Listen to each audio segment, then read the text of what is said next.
22শে শ্রাবণের প্রবীণ রায়চৌধুরী কি আবারও ফিরতে চলেছেন? তোমরা ভালো করে জানো যে প্রবীণ রায়চৌধুরী 22শে শ্রাবণের সেই প্রসেনজিৎ চ্যাটার্জি কতটা এখনো মানে ফেমাস।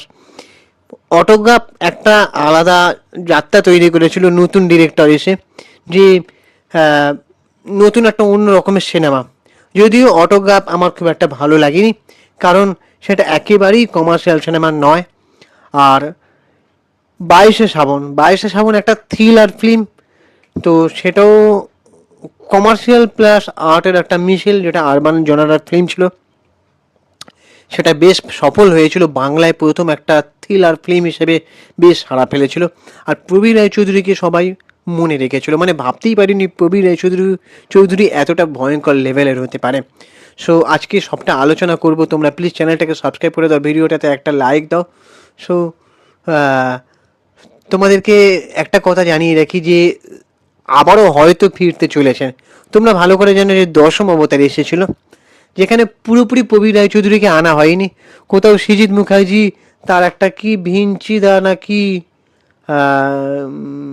কোথা থেকে একটা পোদ্দারকে আনা হয়েছিল, তো বিজয় পোদ্দার সম্ভবত। তো প্রবীর এবং পোদ্দার জুটি আনা হয়েছিল। তো এই দশম অবতার আমার বলতে গেলে সত্যিকারের কথা বলছি খুব একটা ভালো লাগেনি। তোমাদের কাদের কাদের ভালো লেগেছে অবশ্যই কমেন্ট করে জানাতে পারো। দেখো, প্রবীর রায়চৌধুরী একটা ইমোশন হয়ে গেছিল বাঙালির, যে বাংলায় থ্রিলার ফিল্ম হিসেবে যদি মাথায় আনতে হয় সেটা 22শে শ্রাবণের কথা মনে পড়ে যাবে। 22শে শ্রাবণ একটা কাল্ট সিনেমা অবশ্যই, তাতে মানে যে চরিত্রগুলো যেভাবে এক্সপ্লোর করা হয়েছিল, তারপরে যে ডায়লগ ডেলিভারিগুলো ছিল, তারপরে তোমার যে কবিতাগুলো ছিল, ঠিক আছে, গৌতম ঘোষের মুখে বেশ ভালো। এমনকি বুম্বাদার মুখে যে কবিতাগুলো ছিল রবীন্দ্রনাথের কিছু লাইন উদ্ধৃত করে, ঠিক আছে। সো তারপরে লাস্ট যে সিনটা, মানে কেউ ভাবতেই পারিনি যে অমন একটা সিন হবে। গানগুলো বেশ ভালো। সো সেখানে বুম্বাদার মুখের ডায়লগগুলো আজও বলতে গেলে ফেমাস, যে জীবনে ভাত আর ডাল আর বিরিয়ানির তফাৎটা বুঝতে দেখো, প্রথমটা নেশা সারি, পরেরটা লাখ সারি। তো এই কথাটার মাধ্যমে মানে অনেক কিছু বুঝিয়ে দেয় যে সত্যি আমাদের ভাত ডালটা খুব দরকার, সেটা একেবারেই প্রয়োজনীয়। আর পরেরটা হচ্ছে লাখ সারি, ঠিক আছে, সেটা মানে না হলেও চলে যাবে এমন একটা ব্যাপার। সো তারপরে আরও ডায়লগ ছিল যে বাবু না স্যার আমি মুদির দোকান চালাই না, যেটা আবার রিপিট করা হয়েছিল দশম অবতারেও। কিন্তু একটা ডায়লগকে রিপিট করলে বা পুরানো নস্টালজিয়াকে সুড়সুড়ি দিলেই কি সেই ছবি কাল্ট হয়ে যায়? দ্বিতীয়বার হয় না, তার জন্য আরও মাল মশলা মজুদ দিতে হয়। তবে আমার মনে হয়, আমার স্পেশালি এটা মত, পোদ্দার জুটিকে না এনে এইভাবে কপ ইউনিভার্স তৈরি করা যায় না বস। এটা বলিউডের সিংহামের মতন যেভাবে সূর্যবংশী থেকে করে যেভাবে কপ ইউনিভার্স করার চেষ্টা করেছিল রোহিত শেট্টি, সেটা সৃজিত মুখার্জি করার চেষ্টা করেছেন কিন্তু উনি ব্যর্থ। কারণ যদি করতেই হয় তাহলে দেখো, ওসব কপ ইউনিভার্স না করে প্রবীর রায়চৌধুরীকে আরেকবার মনে করিয়ে দেওয়ার জন্য শুধুমাত্র প্রবীর রায়চৌধুরীকে নিয়েই সিনেমাটা হওয়া উচিত ছিল, ঠিক আছে। ওই পোদ্দার জুটিকে কিছু কিছু জায়গায় বোরিং তৈরি করে দেওয়া, তারপরে জয়া ওসানের যে লাস্ট সিনটা একেবারেই বেমানান লেগেছে। গ্রাফিক্সের কিছু দুর্বলতা ছিল, হ্যাঁ। প্রথমে দর্শকরা ওটাকে মানে পুরানো নস্টালজিয়ার সুরসুরি, সেটাকে মানে একটা হাতিয়ার করা হয়েছিল। সবাই ভেবেছিল যে প্রবীর রায়চৌধুরীকে দেখতে যাব, তো তারা গিয়ে দেখতে গেছিল, হ্যাঁ। তারা একবার দেখেছে, যে সে পরের বার মানুষকে বলেছি দেখিস না ভাই, খুব একটা ভালো হয়নি, মানে রিপিটেড কেউ দেখেনি, মানে ওয়ান টাইমই দেখার মতন সিনেমা ছিল, তাও নিরাশ হয়েছে, হতাশ হয়েছে, মানে ওয়ান টাইম দেখার মতনও নয়। তারপরে লাস্টের দিকে রক্তবীজ বলে সিনেমা, হ্যাঁ রক্তবীজ, তো সেই সিনেমাটা মানুষ দেখেছে। রক্তবীজ সিনেমাটা দশম অবতারের থেকে ভালো হয়েছে। যদি মানুষ জানতো যে সেটা এতটা ভালো হবে না, তাহলে মানুষ রক্তবীজটাই হয়তো দেখতে যেত। তো 22শে শ্রাবণের মতন ছবি একেবারেই হয়নি। তারপরে 22শে শ্রাবণের সিকুয়েল দ্বিতীয় পুরুষটা বানানোটাও উচিত হয়নি।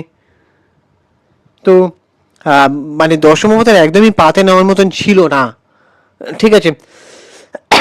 প্রথমে ওই বুম্বাদার এন্ট্রিটা একটু মাস লেভেল দেওয়া হয়েছিল, তারপরে আর ভালো লাগেনি।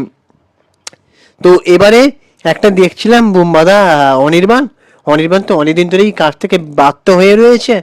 আহ, সে নাকি তাকে নাকি ফেরানোর চেষ্টা করছে দেবদা, বুম্বাদাও বলেছে।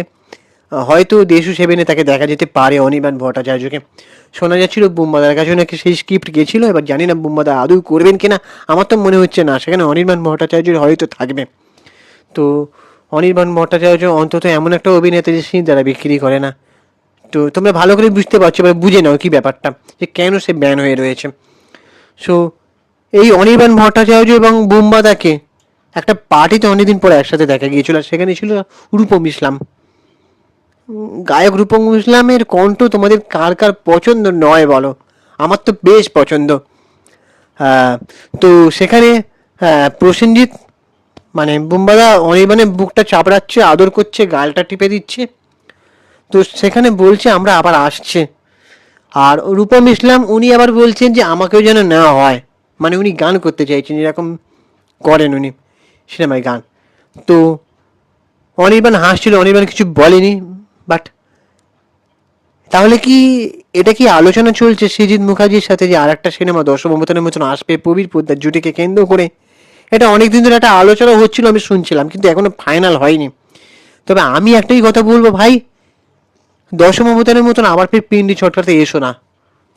একটা ভালো সিনেমা যদি বানাতে হয় বানাও। দেখো, প্রবীর রায়চৌধুরীকে নিয়ে পুরো একান্ত এককভাবে সিনেমা সিনেমা বানাতে না পারো, যদি প্রবীর পোদ্দারকে জুটি বানিয়ে সিনেমা করতেই হয়, তাহলে সেরকম ধরনের সিনেমা বানাও যেটা দর্শক পছন্দ করবে।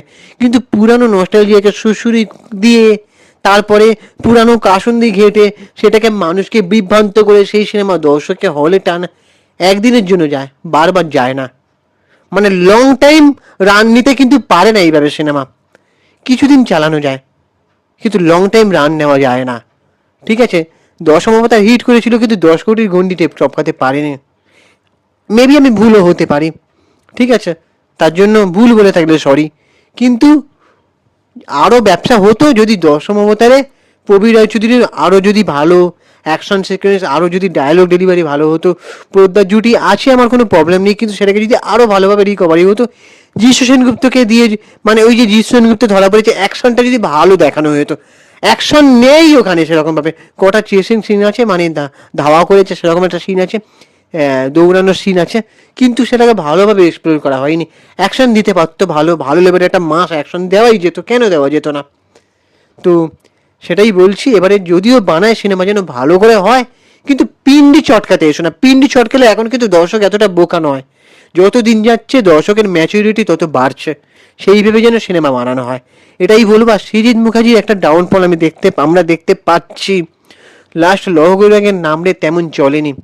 তো সৃজিত মুখার্জিকে আমার মনে হয় রেস্ট নিয়ে, তাতে যদি 1 বছরে তাকে বসে থাকতে হয় একটা প্রজেক্টের জন্য, সেটাকে ঘষে মেজে পরিষ্কার ঝাঁ চকচকে যতক্ষণ না হচ্ছে, ততক্ষণ সৃজিত মুখার্জির আমার মনে হয় একটা কোনো কোনো প্রজেক্টে হাত দেওয়াই উচিত নয়। এবার দেখো, একটা শিল্পী মানুষ কাজ নিয়ে থাকতে ভালোবাসে, তার কাজকে তো আটকে রাখা যায় না। আমি সেটা নিয়ে কোনো মানে তাকে নিয়ে খারাপ কথা বলতেও চাই না। তার কিছু সিনেমা আসছে, এমপাড়ার ভার্সেস শরৎচন্দ্র বলে একটা সিনেমা আসছে, আশা করি ভালো হবে। কিন্তু সৃজিত মুখার্জির আমার মনে হয় একটু টাইম নিয়ে সিনেমা বানানো উচিত। এবার তোমাদের কি ওপিনিয়ন অবশ্যই তোমরা কমেন্ট করে জানাতে পারো। আমাদের চ্যানেলটাকে সাবস্ক্রাইব করে দাও, ভিডিওটাতে একটা লাইক দাও। আমি ইনস্টাগ্রামে রয়েছি সুপ্রিয় পৌঁছলে সেরে মেরে, ওখানে গিয়ে ফলো করে দাও। টাটা, দেখা হচ্ছে পরে ভিডিওতে।